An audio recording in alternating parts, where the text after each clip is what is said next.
The Existentialist Handbook. How to Find Meaning in an Absurd World, written by Ronnie Rowland. Published by Growth Literacy Lounge. One morning, you wake up and everything feels off. Not in a dramatic, end-of-the-world kind of way. Just subtly wrong. Like the background noise of your life, career, relationships, goals has been playing on loop too long, and now it's lost its meaning. You look around and realize you've checked all the right boxes, followed all the unspoken rules, and still feel like something's missing. This is not a crisis. This is the beginning of your awakening. Everything you've ever wanted is sitting on the other side of fear. George Adair. Fear doesn't always come with alarms. Sometimes it disguises itself as routine, as comfort, as meaning borrowed from someone else's life. We don't talk enough about what happens when you outgrow the story you were handed, when you realize that meaning isn't something you inherit, it's something you forge. This book is not here to hand you answers. It's here to provoke better questions. It draws on the raw, courageous insights of existential thinkers like Camus, Kierkegaard, Nietzsche, philosophers who didn't flinch when life got absurd, and who didn't tie up the human condition with tidy conclusions. Instead, they leaned in. They explored what it means to live freely, to choose values in the face of chaos, to find joy not in certainty but in conscious rebellion. You don't need to be a philosopher to find meaning in an absurd world. You just need to stop pretending you're asleep. The pages ahead aren't theory. They're an invitation, a call to confront your life with full presence and agency, and to become the artist of your own existence. To write, risk, love, grieve, and choose, not because it makes perfect sense, but because it's yours to shape. The truth is, we all face the void. We all roll our own version of the boulder uphill. The difference is whether we do it unconsciously, or whether we, like Sisyphus, smile and push with intention. This is your handbook. Not for escaping the absurd, but for dancing with it. Let's begin. Chapter 1. Burn the script. You wake up one day and realize you've been living someone else's life. It doesn't happen with fireworks. No grand revelation. Just a quiet discomfort as you sip your coffee, or sit in traffic, or stare at a blinking cursor on your screen. Something inside whispers, "This isn't it." You look around and everything seems fine. Stable job. Predictable routine. Friends who laugh at the right moments. But deep down, a truth starts rising like smoke. You never chose this. You inherited it. We're all handed scripts. From birth we're told what to want, what success looks like, how to behave, when to settle down, what kind of happiness counts. The script is invisible at first, folded into bedtime stories, school curriculums, and dinner table conversations. Be good. Follow the rules. Get the degree. Land the job. Find the one. Buy the house. Die politely. But existentialism begins with fire. It begins when you recognize the script and feel the itch to set it ablaze. Albert Camus didn't ask you to destroy your life. He asked you to see it. To recognize that much of what we call normal is a costume stitched by fear and expectation. To see the absurdity of chasing approval in a world that never promised you meaning. The moment you recognize this absurdity, you stand at the edge of real freedom. It's terrifying, and it's yours. Burning the script isn't rebellion for rebellion's sake. It's not a middle finger to society, or a phase of dramatic iconoclasm. It's an act of radical responsibility. It's standing naked before life and asking, what is true for me? Not what's popular. Not what's practical. Not what keeps the peace at family gatherings. What is true for me? The first time you do it, it might be small. You say no to a job you hate. You admit you never wanted the degree you're pursuing. You end a relationship that's built on autopilot instead of intimacy. You let go of a belief that once brought comfort but now feels like a cage. It hurts. People don't always clap for your clarity, but something sacred happens in that fire. You begin to exist. Existentialism isn't about despair. It's about choosing. Camus called it revolt, not with fists, but with full presence. To revolt is to say, I see the absurdity, and I'm not bowing to it. I will live anyway, on my terms. When you burn the script, you create space to write your own. A script that's flawed, messy, unmarketable, but honest. No one else can do this for you. No ideology, no mentor, no 10-step plan. This is the start of an inner revolution. A quiet war against numbness. It begins when you stop asking what you should do, and start asking what's real. What's real for you, not in theory, but in lived experience. What makes you come alive? What feels sacred? Even if it doesn't make sense to anyone else. Burning the script doesn't give you a new one right away. You may stand in the ashes for a while, unsure of what comes next. That's okay. That's necessary. The space you create by refusing the false is the soil where the authentic can grow. If you're waiting for permission, this is it. If you're waiting for clarity, this is that too. It doesn't come with guarantees. It comes with risk. But the alternative is sleepwalking through a life that doesn't feel like yours. Earn it. Not to destroy, but to begin. Because nothing truly yours can grow in soil that was never meant for you. Chapter 2. The absurd is a mirror, not a monster. One night you stare at the stars, and they don't say anything back. You whisper your questions into the sky, questions about purpose, justice, love, loss, and all you get in return is silence. The universe doesn't blink. It doesn't nod or reassure. It just continues, vast and indifferent. That silence, that gap between your craving for meaning and the world's refusal to explain itself, is what Camus called the absurd. The absurd isn't a mood. It's not about being moody or melodramatic. It's a condition. One that arises when human consciousness collides with a mute cosmos. You want things to matter. You want to believe there's a plan, that suffering isn't random, that all of this, your pain, your striving, your love, is somehow justified. But the universe doesn't confirm or deny, it just watches, or maybe not even that. This confrontation unnerves people. They think facing the absurd leads to nihilism. But nihilism is the refusal to care. The absurd is what happens when you care deeply in a world that offers no guarantees. The real danger isn't the absurd. The danger is what we do to avoid seeing it. We medicate it, distract from it, wrap ourselves in ideologies that promise certainty. But those answers come at a cost.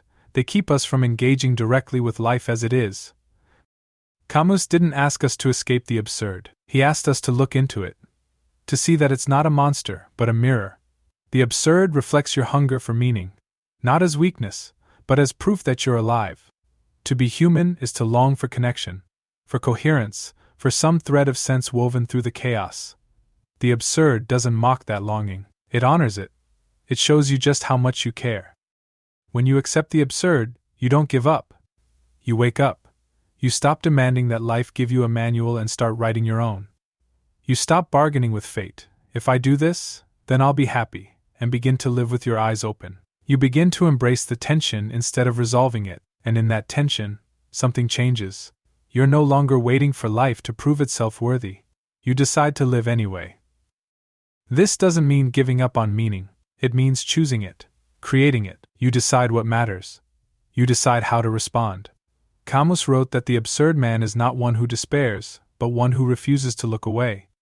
One who smiles in full awareness of the madness and continues, not because it makes sense, but because he has chosen to dance in the dark. The absurd won't go away, but neither will your freedom. The question isn't how to escape the absurd, it's how to live alongside it, maybe even befriend it. Can you make peace with not knowing? Can you show up to your own life without waiting for permission? Can you live fully even if there's no final scoreboard, no cosmic applause? This is not resignation. It's revolt, a quiet, persistent decision to keep going. Not because you're forced to, but because you choose to. That choice makes all the difference. The absurd will never comfort you, but it can clarify you. It can strip away the noise, the false hopes, the easy answers. What's left is just you, raw, real, and ready to live on your own terms. The void doesn't speak. But now, maybe you're ready to answer it anyway. Chapter 3. Live like a work of art. No one asks a painting to be useful. You don't stare at a Van Gogh or a Basquiat and say, but what does it do? Art isn't judged by efficiency. It's judged by expression, by courage, by the strange and beautiful honesty that lives in brushstrokes and silence. What if you approached your life the same way? The existentialists dared to ask this question, not in galleries, but in alleys, trenches, coffee shops, and hospitals. Life wasn't something to solve like a puzzle. It was something to shape. Nietzsche, in all his ferocity, said we should live as creators. That in a world with no pre-written meaning, our task was to become the artist of our own existence, not to copy, not to conform, but to compose. You are not here to replicate someone else's formula. You're here to make something only you could make, and like any artist, you will face doubt, blank canvas moments, false starts, ugly drafts. But meaning lives in the making. It's not given. It's not inherited. It emerges when you stop waiting to be told what your life should be and start acting like it already matters. This isn't about being perfect, it's about being real. Every artist fails. Every creator struggles. But they keep creating because the act itself justifies the effort. They know that what makes something beautiful isn't symmetry or polish. It's soul. It's risk. It's truth. Your life won't be clean lines and easy choices. It'll be jagged, raw, full of contradiction. That's the point. To live like a work of art, you have to let go of the idea that you'll be understood by everyone. Great art is often misunderstood at first. It provokes. It challenges. So will you. Not everyone will get your path, your choices, your voice. That's okay.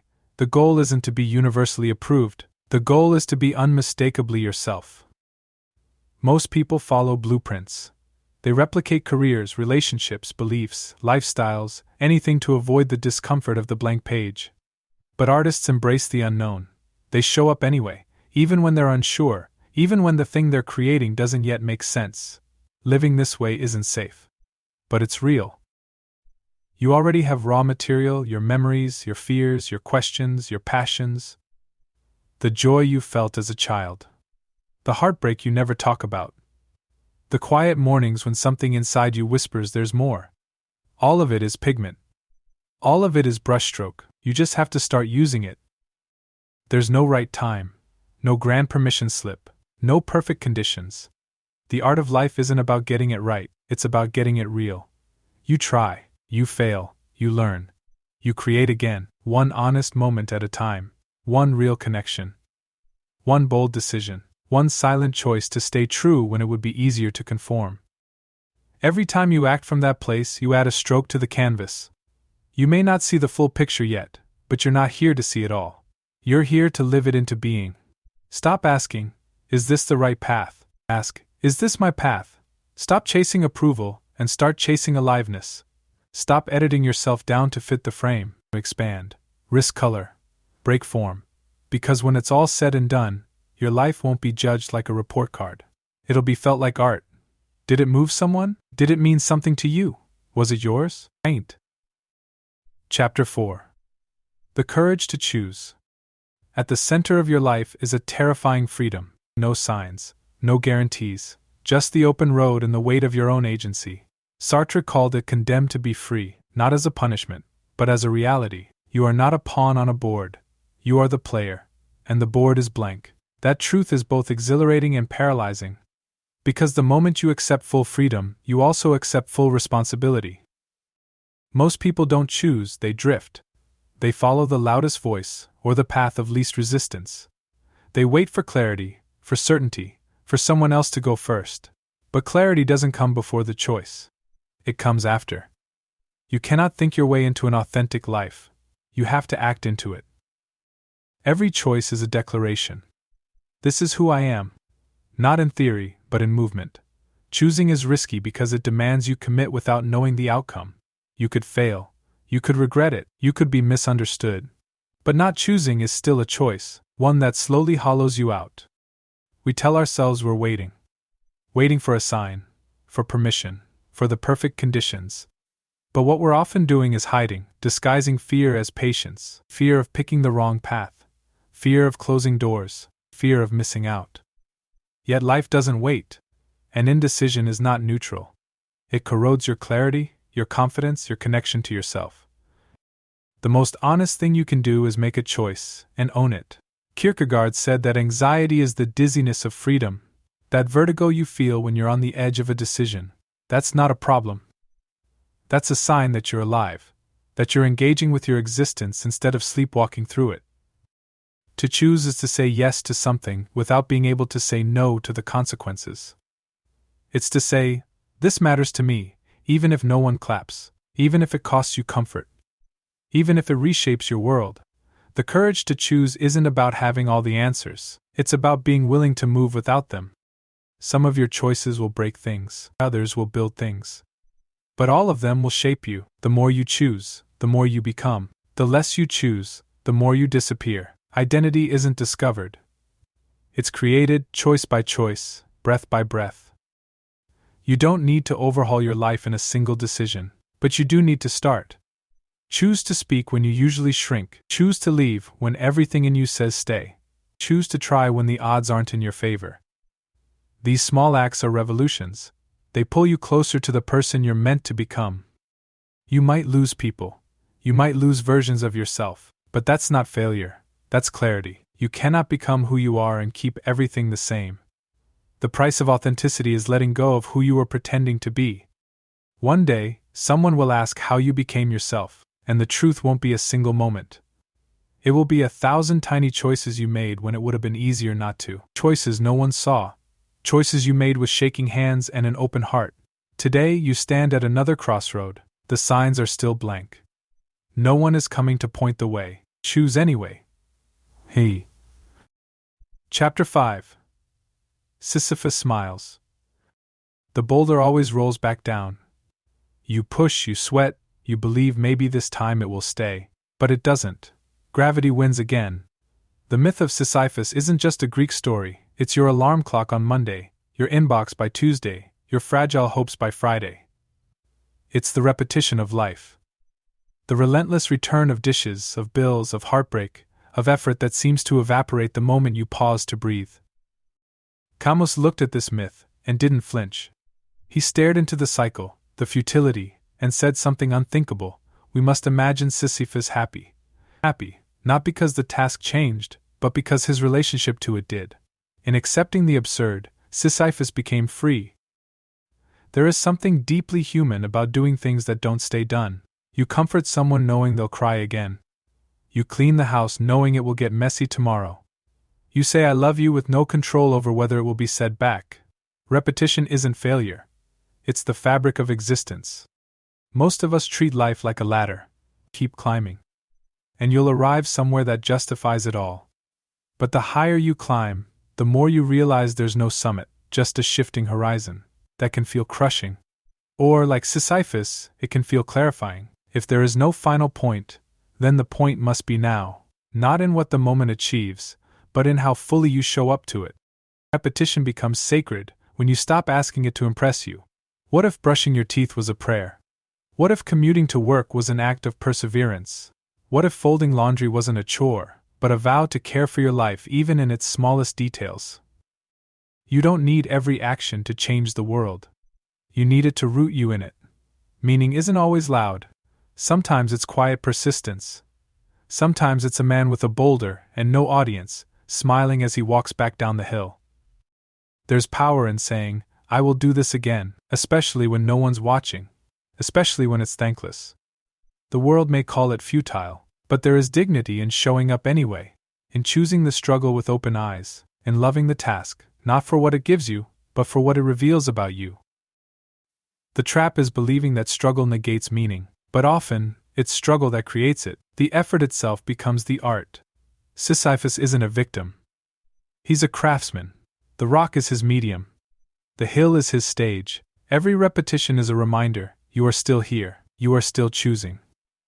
You'll have days when nothing feels worth it. When the emails don't stop, when your goals blur, when your dreams seem tired. That's not the universe mocking you. That's the weight of the rock. And you are not broken for feeling it. You are alive. Keep pushing. Not because the hill will ever flatten, not because the rock will stay at the top, but because you are not here to escape repetition. You are here to transform it.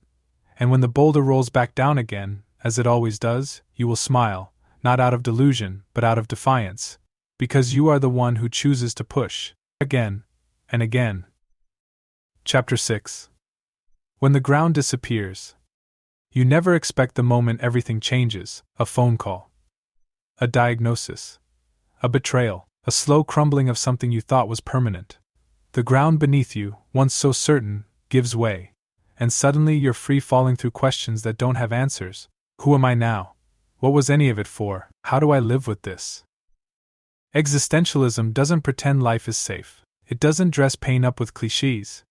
It looks straight at the void and says, yes, this is real, the loss, the grief, the fear that maybe nothing means anything after all. When the ground disappears, you're not just disoriented, you're dislocated. The old coordinates no longer apply, and that's terrifying. But it's also an opening. When something collapses, an identity, a belief system, a relationship, you don't just lose stability, you gain space. A brutal, sacred space. The kind that forces you to ask questions you'd avoided while everything still made sense. Questions that burn away your assumptions and leave you face to face with who you really are. There's a kind of clarity that only comes through collapse. You begin to see which parts of you were real and which were scaffolding. You see what you leaned on because it was easy, not because it was true. Pain doesn't lie. It reveals. It tears away the stories we tell ourselves to feel safe, and in the silence that follows, you get to decide what story comes next. Nietzsche said, one must still have chaos in oneself to be able to give birth to a dancing star. Chaos isn't the enemy, it's the condition for transformation. The ground disappears, yes, but not forever.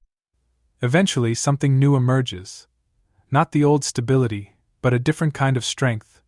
One that isn't built on certainty, but on presence, on choosing to stand, even when you don't know where you are. This isn't about romanticizing suffering. Pain isn't noble in itself. But what you do with it matters. You can numb it, run from it, spiritualize it into irrelevance. Or you can face it, hold it, let it carve you open until there's room for something deeper than comfort, truth. Some of the most honest people you'll ever meet are the ones who've lost everything. Not because they're wise by default, but because they've had to rebuild from zero. They've had to ask themselves, if nothing is guaranteed, what do I still believe in? That question isn't a punishment, it's a doorway. You don't have to rush to rebuild. You don't need a 5-step plan for healing. Sometimes, just breathing through the ache is enough. Sometimes, sitting in the rubble is the most faithful thing you can do. Not because you're giving up, but because you're giving in to reality. And from that surrender, something fierce and fragile can begin to rise. This chapter of your life might not make sense right now. But meaning doesn't always announce itself in real time. Sometimes it arrives later, in whispers, in the people you comfort because you now understand, in the choices you make with new clarity, in the quiet strength you never knew you had. When the ground disappears, you are not broken.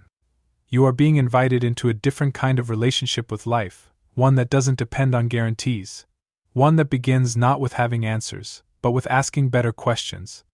The pain won't vanish overnight. But one day you will feel the ground again. And when you do, it won't be the same ground you stood on before. It will be yours. Chapter 7. Build a meaning practice. Meaning is not a lightning strike. It's a discipline. We love the idea of epiphanies, the single, cinematic moment where everything clicks into place. But real meaning doesn't usually arrive like that. It's quieter, slower, built in layers. And it doesn't show up just because you want it to. It shows up when you commit to the work of creating it, quietly, deliberately, like tending a fire that would otherwise go cold. There's a reason the ancient philosophers talked so much about habits. Aristotle said we are what we repeatedly do. Kierkegaard spoke of repetition as a kind of faith. The existentialist doesn't wait for the perfect life to appear. They show up to the one they have and shape it, piece by piece, into something that reflects who they are. This means developing a practice, not just of thought, but of living. Not grand gestures, but small rituals that remind you why you're here. A morning walk without your phone, a conversation where you actually listen. A journal entry that doesn't perform, just tells the truth. The point isn't productivity. The point is presence. Meaning grows where attention goes. But attention is a scarce currency in the modern world. You're pulled in 100 directions, notifications, obligations, distractions designed to numb rather than nourish. You cannot find meaning if your life is set to autopilot. You have to slow down. Not because slowness is virtuous, but because it's where you start to feel again. Build a practice that brings you back to yourself, not the curated version, the real one. What makes you come alive? What grounds you when things spin? Maybe it's writing. Maybe it's cooking. Maybe it's sitting in silence for 10 minutes and not needing to fix anything. Whatever it is, make it a ritual. Make it a place you return to, not for answers but for orientation. Meaning isn't one big decision. It's 1,000 small ones. Choosing to show up when you'd rather numb out. Choosing to engage when withdrawal feels safer. Choosing to care, even though caring opens you to loss. The practice is not about perfection. It's about consistency. Even 5 minutes of presence a day can begin to change the shape of your life. The mistake we make is thinking meaning will come when life is easier, clearer, less chaotic. But meaning doesn't wait for ideal conditions. It thrives in the mess, in the middle, in the unfinished spaces. A daily practice isn't about control, it's about connection to yourself, to your values, to the world around you. You don't have to wake up every day in existential ecstasy. Some days will feel dry. Others will feel pointless. That's okay. What matters is that you return. That you stay in relationship with your life. Even when it's boring or painful or unclear, that act alone is revolutionary. The most meaningful lives are not the loudest. They're the most aligned. They reflect a person who decided to live on purpose, not because it's easy, but because it's honest. A person who chose to stay awake, to keep creating, to keep practicing. Start with one thing. One practice that feels like it belongs to you. Don't wait for clarity. Let the doing lead to understanding. Let the ritual become your anchor. Because in the end, meaning is not a destination. It's a practice. And practice is how we stay alive inside our own lives. Chapter 8. You are not a lone wolf.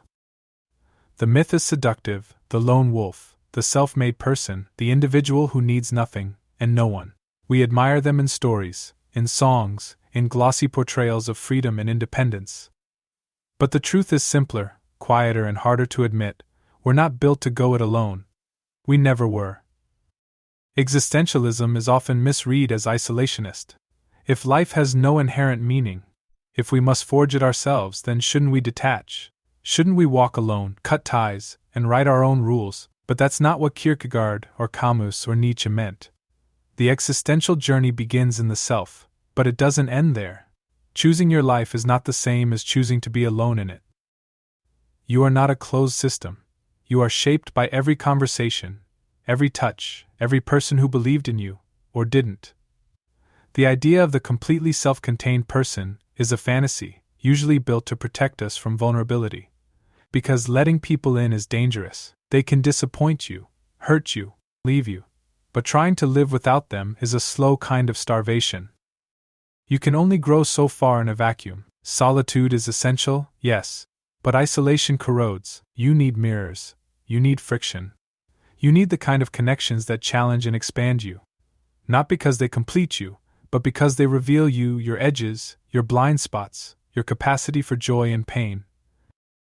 The people closest to you are often the ones who force you to confront the hardest truths about yourself. They interrupt your illusions. They bring your contradictions into the light. That's not weakness. That's sacred work. It's easy to be a lone wolf in theory. It's much harder, and braver, to stay in relationships that require your full self to show up. Connection is not about dependence. It's about responsibility. To be truly seen and still chosen. To see others and choose them anyway. That kind of intimacy is raw, uncomfortable, and deeply human. Sartre said, "Hell is other people," but he also knew that we are reflected through them. We only understand ourselves in the presence of another. You're not meant to carry everything alone. You're not less brave for needing someone. You're not less spiritual for asking for help. Connection doesn't dilute your authenticity, it refines it. In the presence of another, you are forced to translate your inner life into something shared. That's where meaning expands. That's where life becomes real. Think about the moments that shaped you, the turning points, the small miracles. Chances are, someone was there. Someone spoke truth. Someone stayed. Someone saw a version of you you didn't yet believe in. That's not coincidence.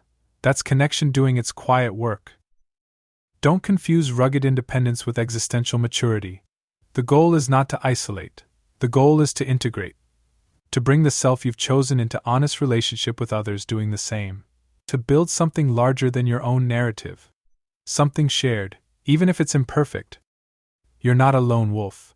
You're a pack animal in denial. And yes, relationships are messy. People disappoint. Love fails. Trust breaks.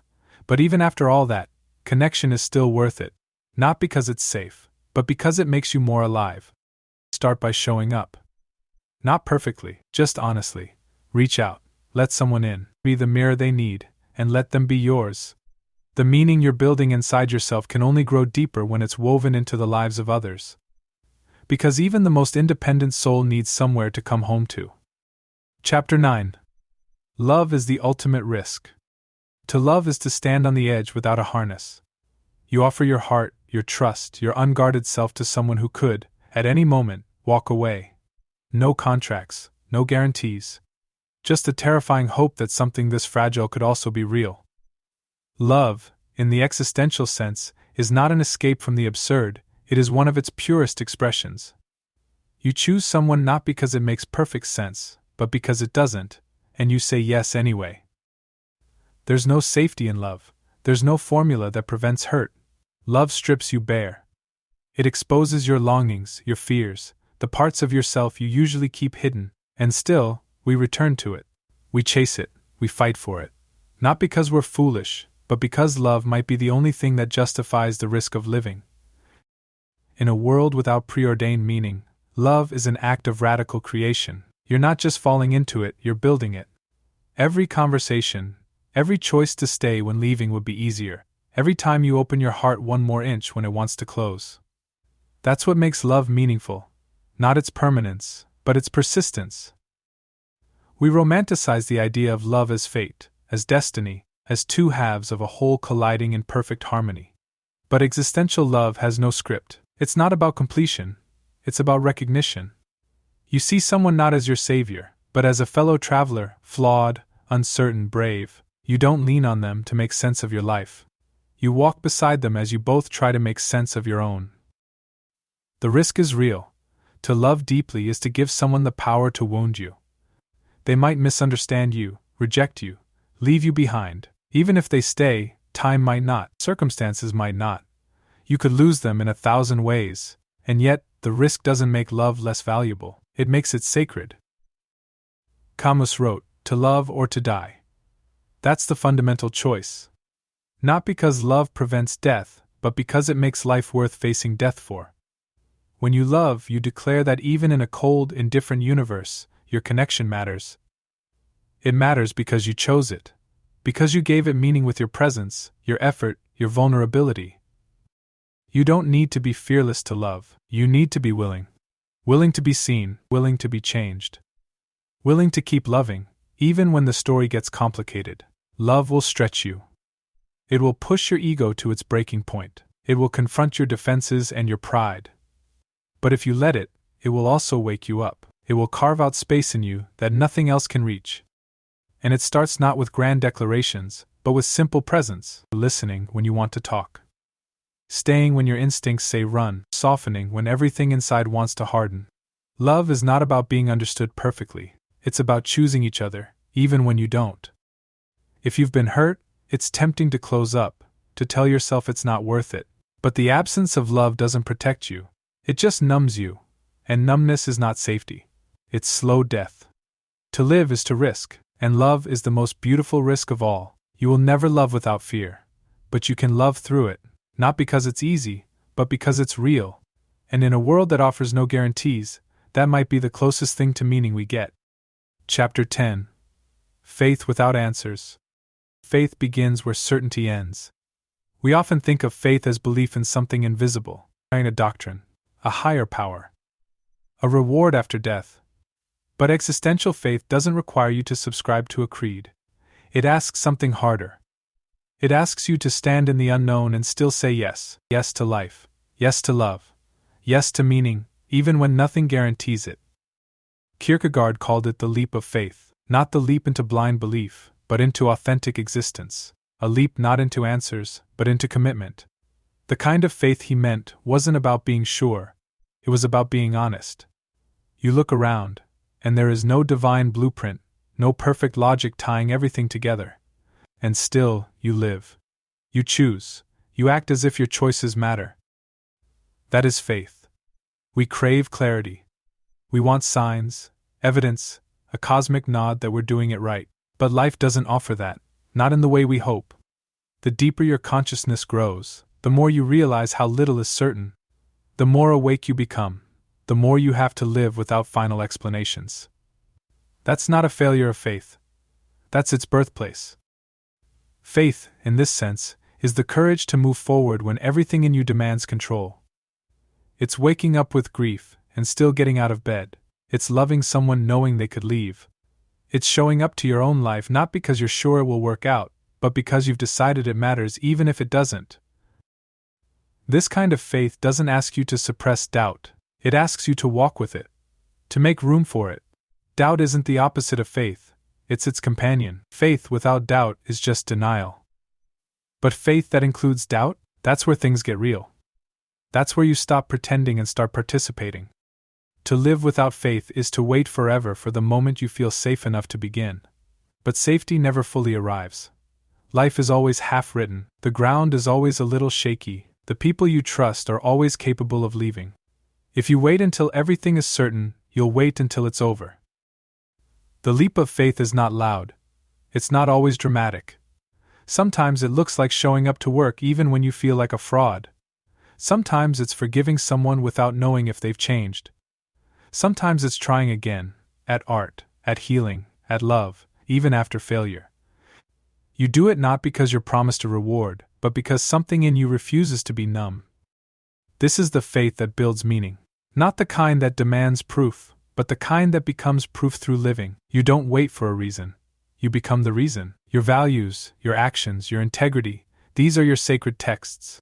You write them by how you show up, by what you choose in the face of ambiguity.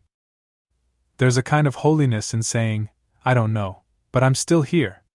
In continuing to live as if your life matters, even when nothing outside confirms it. That's the rebel spirit of existentialism. It's not about certainty, it's about engagement, about living deeply despite the silence. You don't need to believe in a perfect plan, you just need to believe that what you do with your life counts. That how you treat people counts. That your small, trembling choices echo further than you can see. And maybe that's what faith really is, not belief in something out there, but belief that something in you is worth trusting, even in the dark. Chapter 11. Die before you die. We don't like to talk about death. We avoid it with small talk, with entertainment, with polite euphemisms. We pretend it's a distant event instead of a constant presence. But death is not waiting at the end of the road, it's riding beside you, watching how you live, asking, quietly and without judgment, if you're paying attention. Memento mori. Remember you must die. The Stoics whispered it. Monks meditated on it. Philosophers wrestled with it. Not to scare themselves, but to wake themselves up, to strip life of its illusions, and see what remains. Death has a way of clarifying. Of burning away what doesn't matter and illuminating what does. To die before you die isn't morbid. It's the most powerful shift you can make. It means facing the inevitable now, so that when it comes, you're not surprised. You're not filled with regret. You've lived in a way that was conscious, deliberate, and real. It means letting go of what you're not before life does it for you. We all carry a kind of false self, the version of us built to perform, to impress, to protect. It's not evil, it's survival. But it's not life. The closer you get to death, even just in thought, the more clearly you see how much energy you've spent upholding that version. The image, the armor, the script. But death is indifferent to your image, it comes for the real you. So why not live from that place now? Think about your funeral. Not the flowers or the music, but the words. What would you want them to say? That you were successful, polite, efficient? Or that you were kind, brave, fully alive? Would they say you showed up, that you told the truth? That you loved without keeping score? That you mattered, not because of your title, but because of your presence? Most people wait. They wait for retirement, for clarity, for permission, but death doesn't wait, and meaning doesn't wait either. You can spend your whole life rehearsing, or you can step on stage and live the thing for real. Not perfectly, not safely, but honestly. To die before you die is to shed the illusions now. To stop living as if you have unlimited time. Because you don't. None of us do. The clock is always ticking, but that's not meant to haunt you. It's meant to focus you. You only get so many moments. So many conversations, so many chances to say, this is who I am, this is what I stand for. This awareness isn't about urgency for its own sake. It's about depth. When you remember you will die, you stop skimming the surface. You stop wasting time on petty fights and performative living. You start caring more deeply, loving more fiercely, forgiving more quickly. You begin to notice the way the light hits the kitchen table. The way someone you love laughs when they're not holding back. The way your own breath feels in your chest when you're not chasing anything. You die before you die, so that when the moment comes, whenever it comes, you've already lived the life you were meant to live. You've said the things. You've made peace. You've created beauty, even in the face of chaos, and in doing so, you've robbed death of its sting, not because it won't hurt, but because it won't catch you asleep. So let yourself be humbled. Let the thought of death sharpen your focus. Let it peel away everything false until only what's essential remains, and then live from that place. Because if you can do that, if you can die before you die, then when the end comes, you'll already know. You were alive. Chapter 12. Your life is the answer. You keep waiting for the answer. The sign is the breakthrough. That perfect phrase or philosophy that will pull it all together. But if you've made it this far, you already know, there is no final answer waiting for you at the end of the road. There's only you, your choices, your rituals, your failures. Your quiet courage in the face of not knowing. Your life is not a question to be solved, it is the answer you are living. Not the theoretical you. Not the idealized version. But the messy, breathing, doubting, deciding you. The one who shows up, who falls short, who tries again anyway. Rainer Maria Rilke wrote, "Live the questions now. Perhaps you will then gradually, without noticing it, live along some distant day into the answer." He didn't mean answers that tie life up neatly. He meant answers that emerge through how you move, how you love, how you suffer, how you stay present in the chaos. The question was never what is the meaning of life. The real question is how will I live, knowing that life doesn't owe me meaning. That question has always been yours to answer, not with words, but with choices. With the way you spend your time, with who you forgive. With how honestly you face yourself in the mirror each morning. This book didn't give you conclusions. It gave you a path, a raw, uncertain, beautiful path that doesn't lead out of the absurd, but deeper into it, because that's where meaning lives, not in escape, but in encounter, not in finality, but in flow. The absurd never disappears, and that's okay. It's not the enemy. It's the backdrop against which your freedom becomes possible. You've burned the script. You've stared into the void and decided to live anyway. You've started building a practice, not of performance, but of presence. You've dared to love, dared to choose, dared to face death without turning away. That is a kind of faith no religion can hand you, that is earned. And now, the canvas is still yours. There are no more chapters, no more neatly organized insights. Just the day in front of you. Just the breath in your chest and the fire in your gut. What will you do with it? Not in the abstract, but in the immediate. What conversation will you have? What pattern will you break? What value will you embody, not someday, but now? You don't need a script. You don't need a philosophy carved in stone. You need presence, honesty. A willingness to live without armor. That's what makes life meaningful, not certainty, but sincerity. You may not feel ready. That's fine. Nobody ever does. You don't have to be fearless, you just have to be willing. Willing to fail, willing to grow. Willing to keep choosing what matters even when it's inconvenient, even when it hurts. Your life is your argument, your protest, your rebellion against the pull of numbness. Make it beautiful, not because it proves something, but because it reflects something, a life that was yours. A life you showed up for, fully, fiercely, freely. So don't close this book waiting for clarity. Close it with the understanding that clarity comes from living, not from reading, from trying, not from knowing. From showing up again and again and saying this matters.